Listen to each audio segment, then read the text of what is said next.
Lucas Bennett thought he knew everything about Grace Moore, until the day he saw her at the grocery store with two small children calling her Mom.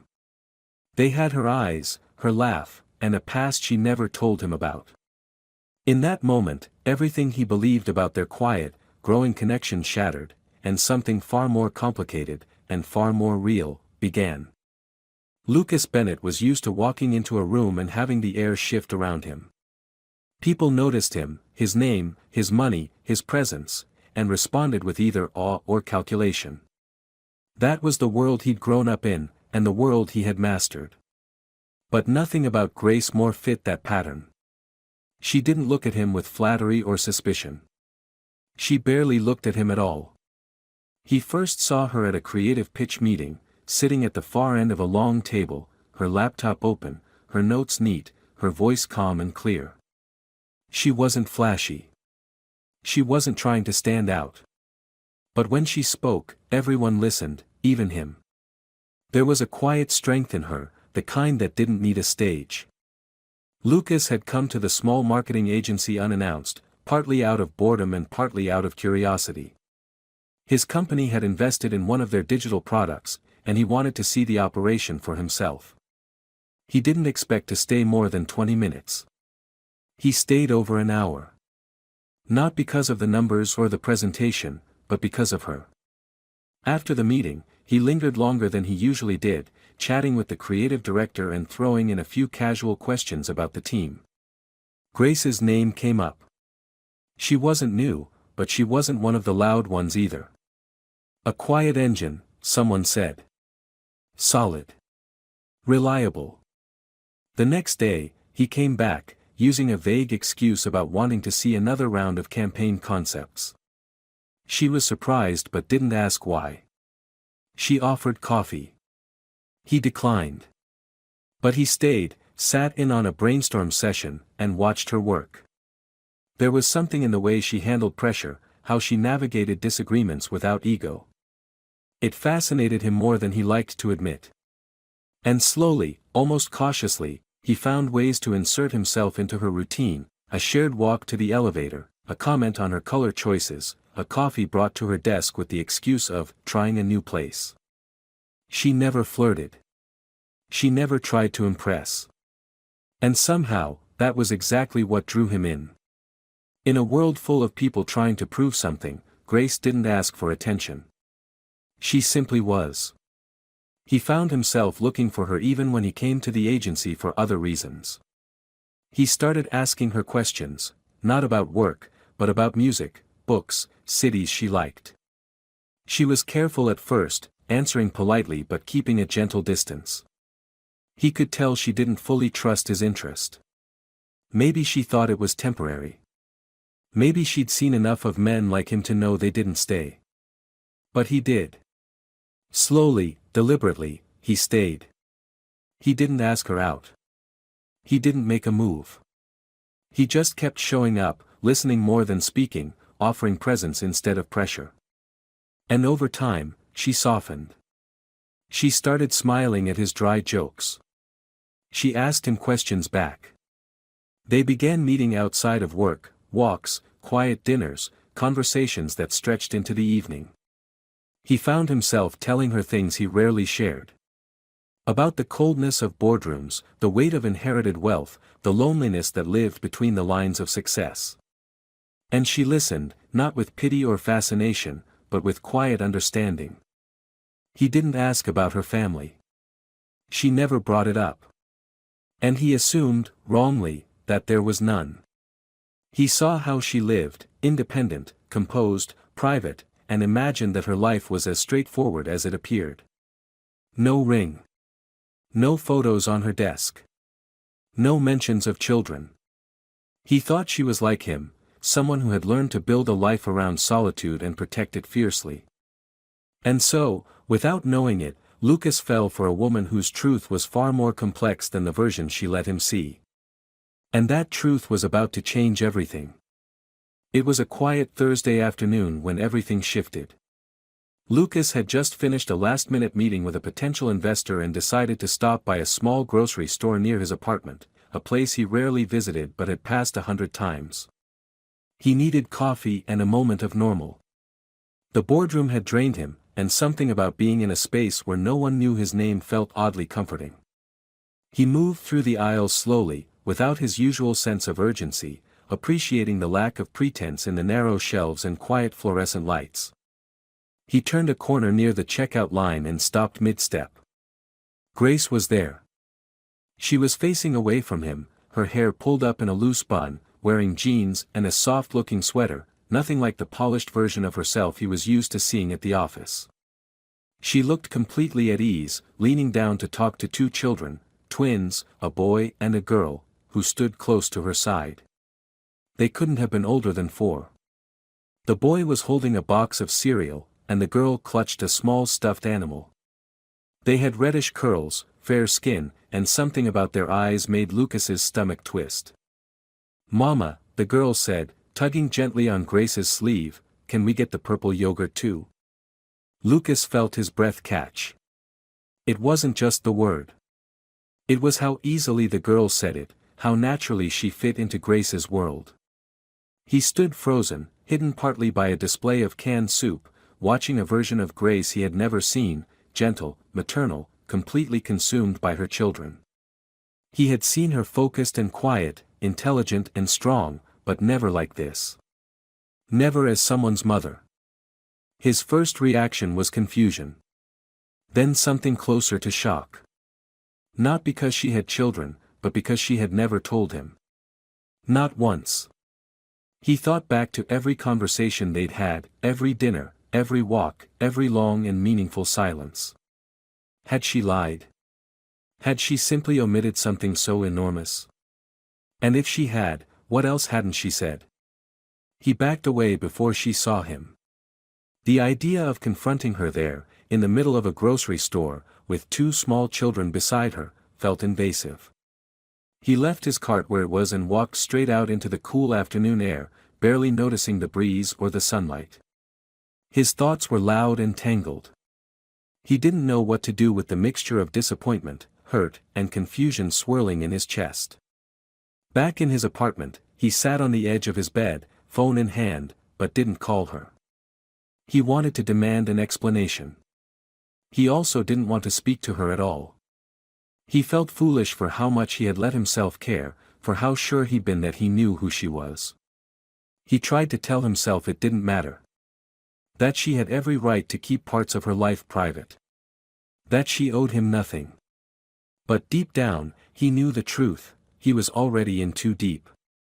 That night, he didn't sleep. He thought about the way the boy looked at her, the way the girl leaned against her leg, the way Grace had smiled, open, unguarded, in a way she never had around him.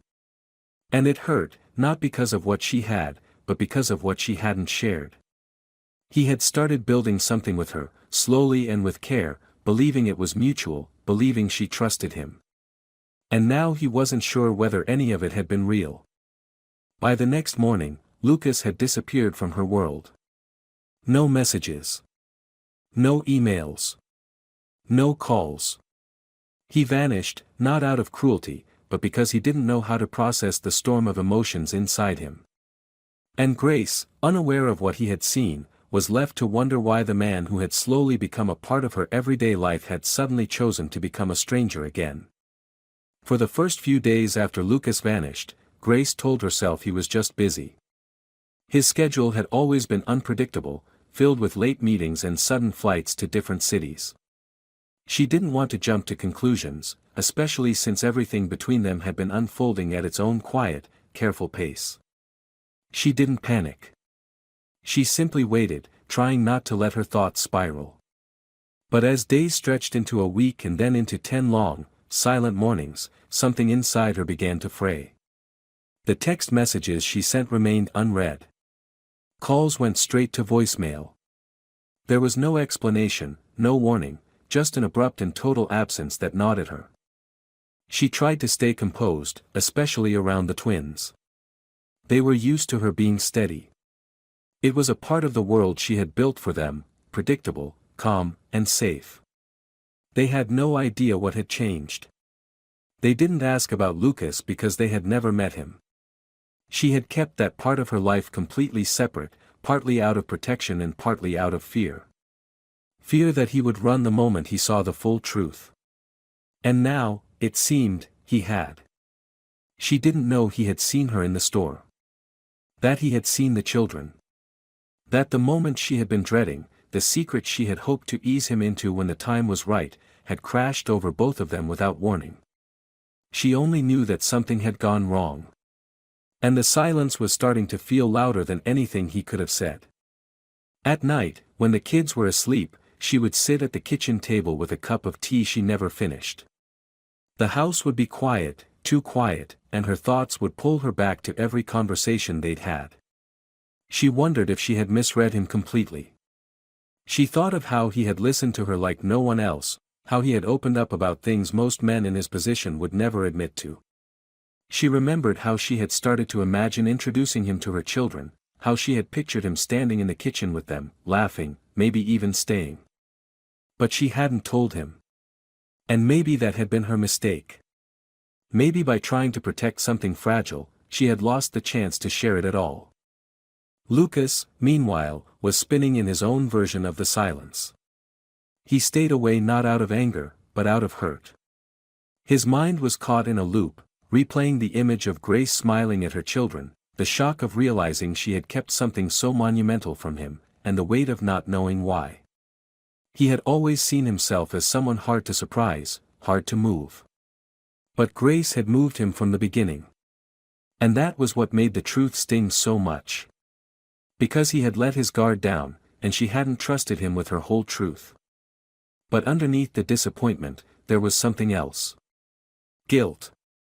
Because the more he thought about it, the more he realized he had never asked. He had assumed. He had built a picture of her based on what he wanted her to be, free, unattached, uncomplicated. He hadn't left room in that vision for anything real or messy or rooted in the kind of history that changes everything. And now, with that illusion broken, he didn't know what to do. He felt betrayed, yes. But more than that, he felt ashamed of his own expectations. Still, he did nothing. Said nothing. While Grace waited for a word, a gesture, anything to make sense of his absence, Lucas remained silent. Not because he didn't care, but because he cared too much and had no idea how to step forward without falling into everything he'd spent his life avoiding: vulnerability, uncertainty, the uncontrollable depth of real connection. And so, two people who had come so close to something rare drifted quietly apart, each holding pieces of a truth too heavy to carry alone. It was raining the day Lucas showed up at her door, the kind of steady, unapologetic rain that soaked the sidewalks and quieted the world. Grace wasn't expecting anyone. She had just finished putting the twins down for their nap, their soft breathing still echoing faintly through the baby monitor on the kitchen counter. She was barefoot, dressed in an old sweatshirt, a mug of lukewarm coffee in hand when the knock came. Her first thought was that it might be a neighbor, maybe someone delivering a package. But when she opened the door and saw him standing there, soaked, tired, silent, everything inside her froze. Lucas didn't say anything right away. His eyes searched hers, not with judgment but with something deeper, something wounded and hesitant. He looked different. Not in the obvious ways. Still perfectly dressed, though his shirt clung to his skin and his hair was wet from the rain. But there was something in his expression, rawness, humility, a kind of vulnerability she had never seen in him before. She stepped aside without a word, letting him in. The house was warm and quiet. Toys were tucked into baskets, a few children's books stacked neatly on the coffee table. It wasn't a grand space, but it felt lived in and loved. Lucas glanced around as if taking it all in for the first time, which, in a way, he was. He had never seen this side of her life. And now he was standing in the middle of it. Grace didn't offer him a towel or ask if he wanted tea. She just stood there, arms crossed, waiting. Waiting for him to speak. Waiting to understand why, after so much silence, he was suddenly here. "I saw you," he said finally. His voice was low, thick with everything unsaid. "At the grocery store. With them." She didn't flinch. She didn't pretend. She simply nodded. I figured. He looked at her again, harder this time. You never told me. I know. Why? She let out a slow breath, her voice steady even as her fingers tightened around her arms. Because I didn't know how. Because I didn't want you to look at me the way you're looking at me now. Like you don't know who I am. Lucas turned away for a moment, running a hand through his wet hair. He paced once across the living room, then stopped. I didn't know how to process it. I didn't know what to do with the fact that the woman I was falling for had a whole life I didn't know about. She stepped forward, her voice quiet but firm. I wasn't hiding them because I was ashamed. I was protecting them. And maybe I was protecting myself too. Every man I've ever met saw them as baggage, as a complication. And I didn't want to watch that flicker in your eyes. So I waited. I waited for the right moment. But there never is one, is there? He didn't answer right away. He looked at her with a mixture of regret and something else, something beginning to soften. You should have told me, Grace. I know, she said again. And you should have stayed. That silenced him. They stood there, two people who had been circling around the truth for too long, finally stripped of everything but honesty. It wasn't dramatic. There were no raised voices, no tears. Just pain shared in equal measure. I don't want you to think I lied to you, she said softly. I just didn't trust you not to run. I did run. I know. They stared at each other, and in the silence, something shifted. Not forgiveness, not yet. But understanding. Lucas stepped forward, slowly, like he was afraid of breaking something fragile between them. I'm here now, he said. I don't know what that means yet. I don't even know if I deserve to be here. But I needed you to hear that. I needed to say it to your face, not through a message or in a moment that could be misunderstood. Grace looked at him, really looked, and saw not the man who had disappeared, but the man who came back. She nodded once and stepped aside again. This time, when he walked further into her home, she didn't stop him. Lucas returned the next day. He didn't ask if he could come.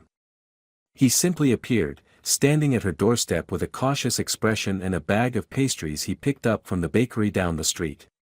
Grace opened the door in surprise, but not shock. Something about his presence, while still unfamiliar in her home, was beginning to settle like a piece that had always been missing but never noticed until now. She hesitated, then stepped back again, allowing him in. The twins were in the living room, sprawled across the rug with crayons and construction paper, absorbed in their imaginary world. The moment they looked up and saw him, they paused, curious, but not afraid. They didn't know him, but he didn't feel like a stranger. Lucas didn't try to talk to them immediately. He placed the bag of pastries on the kitchen counter and joined Grace at the table. She watched him cautiously, unsure of what he expected or what she was supposed to say. But he didn't ask for explanations this time. He didn't press her with questions or demand answers. Instead, he talked about something simple, his week, a deal that nearly collapsed, a book he read on the flight home. It was strange, hearing him speak so normally while sitting in the middle of a space filled with children's drawings and half-folded laundry. And yet, it made sense in a way that startled her. He stayed for an hour. Then he left. The next day, he came again. This time, he brought a children's book. He sat on the floor and read to the twins, his voice uneven at first, too stiff, too formal. But when Mia giggled and corrected him on a word, he relaxed. Grace stood in the hallway, listening, watching, her heart uncertain but beginning to thaw. Lucas didn't push. He didn't ask to be included. He simply showed up. Again and again. Quietly. Gently. Patiently. The twins started to ask about him. At first, it was small, questions like, is he coming back, or, does he know how to draw horses? Then they began waiting by the window when it got close to 5 o'clock. They would rush to the door when they heard a knock, not because they were told to, but because they wanted to.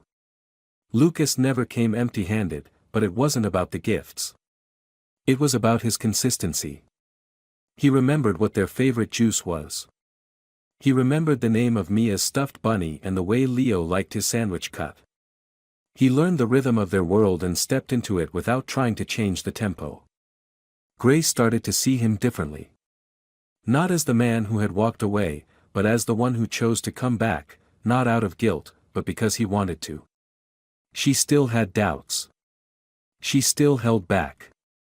But her heart was no longer closed.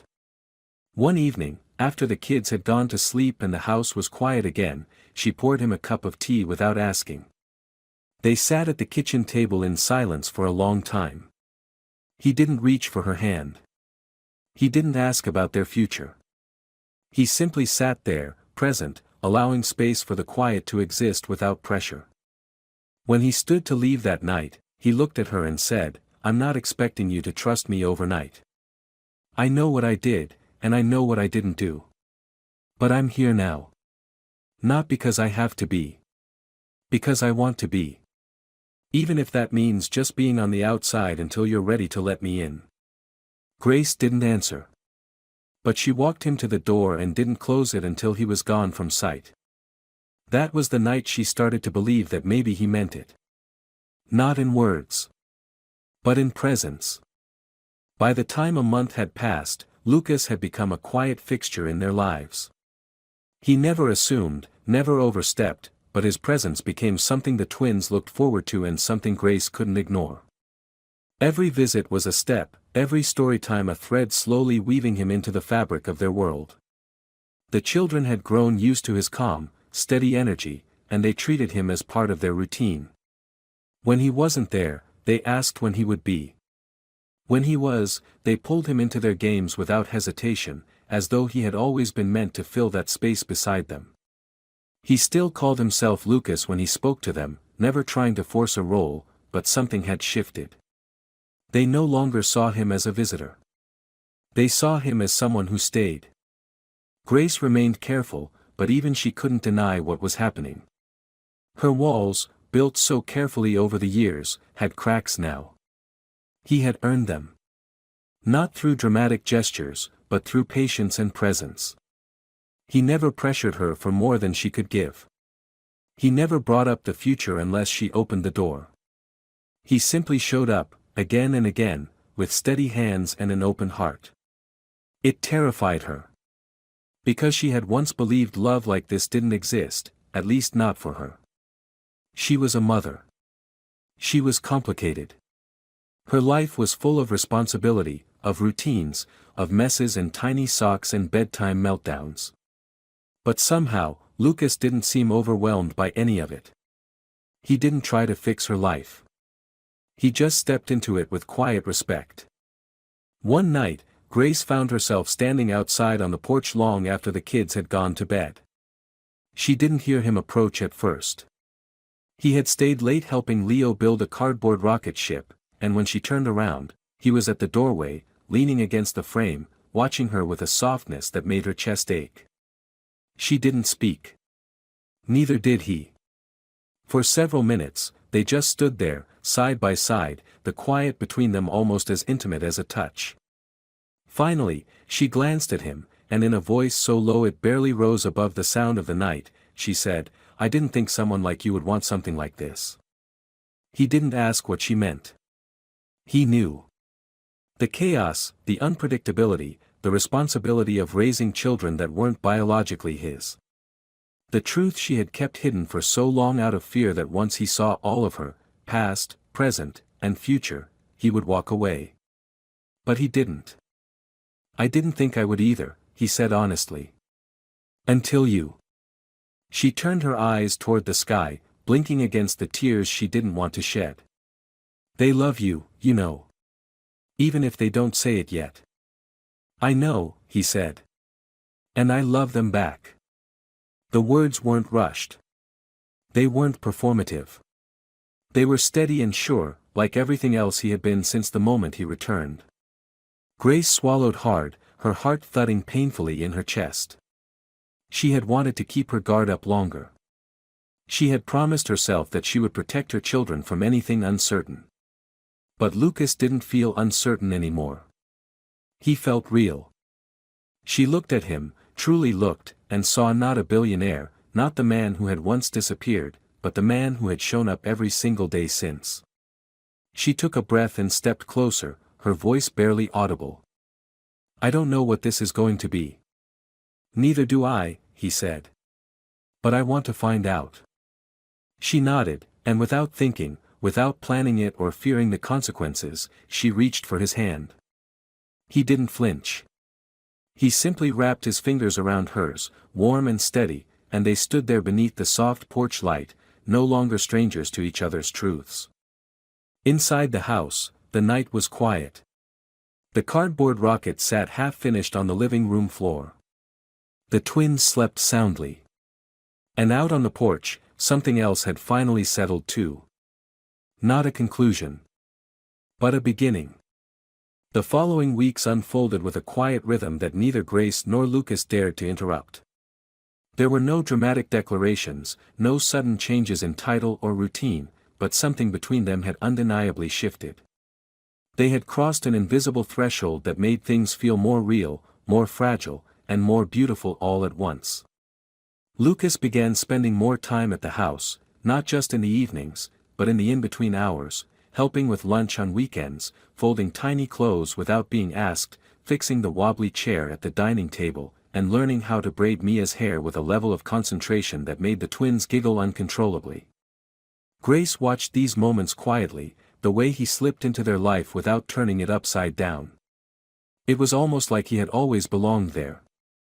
The twins started calling him Luca in their soft, mispronounced voices. It made him smile every time. He never corrected them. One morning, Leo, unprompted and still half asleep, climbed into Lucas's lap and rested his head on his chest while Grace made breakfast. Lucas froze for a second, caught off guard by the weight of the little boy against him, the trust in that tiny body. He looked up at Grace, and she just nodded gently, giving him permission to lean into it. So he did. From that moment on, something changed for him too. He had always felt the tug toward the twins, the growing attachment he tried to keep under control, but now it was deeper. He wasn't watching them anymore from a place of admiration or guilt or wonder. He was loving them, entirely, instinctively, and without fear. One evening, after putting the kids to bed, Lucas and Grace sat on the couch, the soft hum of cartoons still playing low from the other room. She had her legs tucked under her, and he was stretched beside her, close but not touching. They talked about nothing at first, work, errands, a funny thing Mia had said. But then Grace went quiet, her fingers brushing over the seam of a cushion. "They asked about their father today," she said suddenly. Lucas sat up slightly, giving her his full attention. "I've always told them the truth," she continued. "That he wasn't ready. That it wasn't their fault. I never wanted them to feel abandoned, but I didn't want to lie either. And now I'm not sure what I'm supposed to say, because they have you." Lucas didn't speak right away. He knew how important this moment was, not just for her, but for everything they were building. When he finally answered, his voice was calm, "Sure. You don't have to erase him to make space for me. I'm not trying to rewrite their history. I'm just trying to be a part of their future." She looked at him then, eyes filled with something raw and vulnerable. "Do you mean that? I wouldn't be here if I didn't." Her gaze dropped to her hands, and when she looked back up, there was a tear sliding down her cheek. "You're already their father in every way that counts." Lucas reached for her hand and held it tightly. "Then let's make that real." She blinked, confused. "What do you mean?" "I want to be in their lives officially. I want to take that step. Legally. Permanently." Grace was silent. It wasn't hesitation she felt, it was overwhelm. She had never imagined a world where someone would ask to claim her children, not out of obligation, but out of love. She searched his face for any sign of doubt, but there was none. Just quiet determination. You're serious, she whispered. I am. I've never been more serious. The silence that followed was not filled with fear, but with something sacred. Grace nodded slowly, emotion choking her voice. Okay, she said. Let's do it. And in that simple exchange, everything changed. Not with grand fanfare, but with the steady pulse of something true. They weren't two separate lives anymore. They were becoming a family. Not because they were perfect. Not because they had planned for it. But because they had chosen each other, again and again, even when it was hard. And now, they were ready to make it real. The day of the hearing arrived quietly, without the noise or spectacle Lucas had grown used to in his corporate life. There were no reporters, no public statements, no suits in glass towers. Just a modest family courtroom, early morning light filtering through high windows, and the sound of crayons scratching paper as Mia and Leo colored at a small table in the corner. Grace sat beside Lucas, holding his hand in both of hers, her grip tight and nervous, though her expression remained composed. She had dressed simply, but beautifully, her hair pulled back and her eyes steady. Lucas had seen her brave before, but never like this. Today wasn't about her career or defending herself. Today was about trusting someone else with the most precious pieces of her life. The judge was kind and curious, asking a series of questions that Lucas answered without hesitation. He spoke plainly about his intentions, about how long he had been involved, about the nature of his relationship with the twins and with Grace. He didn't embellish. He didn't make promises he couldn't keep. He simply told the truth, that he loved them, that he had chosen them, and that he would continue choosing them every day. At one point, the judge glanced toward the children, who were now standing quietly beside Grace. He asked Leo what Lucas meant to him, and the little boy didn't hesitate. He said, "He's the one who stays." That answer landed like a stone in the center of the room, soft, but impossible to ignore. Grace's eyes filled, and Lucas felt something in his chest shift permanently. It wasn't about titles or legal forms. It was about what they had built, day by day, minute by minute, in living rooms and bedtime routines and moments of presence that had no name until now. When the judge granted the request for legal guardianship, there was no applause. Just silence, deep and full, followed by a single sentence, "Mr. Bennett, as of today, you are legally recognized as the father of Mia and Leo." The words echoed in Lucas's mind long after they were spoken, not because they changed everything, but because they affirmed what had already been true for a long time. Later that afternoon, back at home, the five of them sat on the floor of the living room surrounded by takeout boxes and crumpled napkins. The twins were too young to fully understand what had happened, but they knew something good had occurred. They kept hugging him at random moments, as if sensing he was now even more theirs than before. Grace watched them with a look Lucas would never forget, one of quiet awe, as though she was still trying to believe it wasn't a dream. He reached across the floor and took her hand. "We did it," he said softly. "No," she corrected with a smile. "You did it." That evening, after the twins were asleep and the house had gone still, Grace pulled something from the drawer of her nightstand. It was a small black box, simple and elegant. Lucas raised an eyebrow, but she just handed it to him.